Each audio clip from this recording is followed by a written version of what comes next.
Kuna jirani yangu, mwingine anaitwa mama Angela, nikipita kwake kunakuanga na harufu mbaya. So leo nataka niende kwa mama Angela, nimuulize ni nini kwake kunakuanga na harufu mbaya hivyo. Mama Angela, habari ya leo? Mama Angela, umeshinda salama? Lakini mama Angela, nilipita hapa kwako nikasikia kuna harufu mbaya. Na hata saizi mama Angela, hapa kwako kunanuka vibaya. Sijui ni nini kwako kunanuka vibaya hivi mama Angela.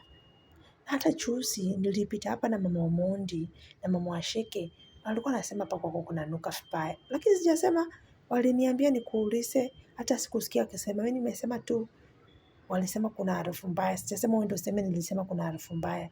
Lakini siko mbaya mama Angela. Nataka nikuulize, hapa kwako kunakuanga na harufu mbaya kwa nini?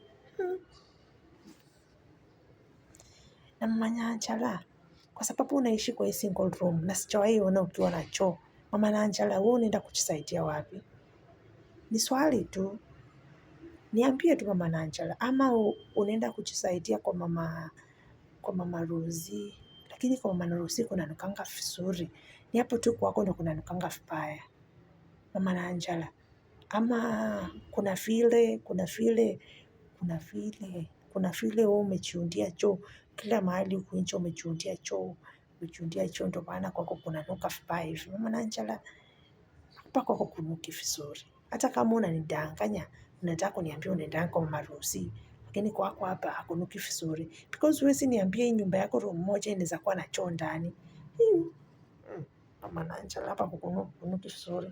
Hata wakati kina mama Washeke na mama Omondi waliniambia nikuje sikuamini. So nilikuwa napita nafikiria maybe ni harufu inatoka side ya shamba huko. Lakini kina mama Washeke wakaniambia harufu inatoka hapa kwako.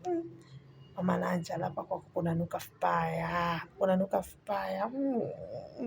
vibaya.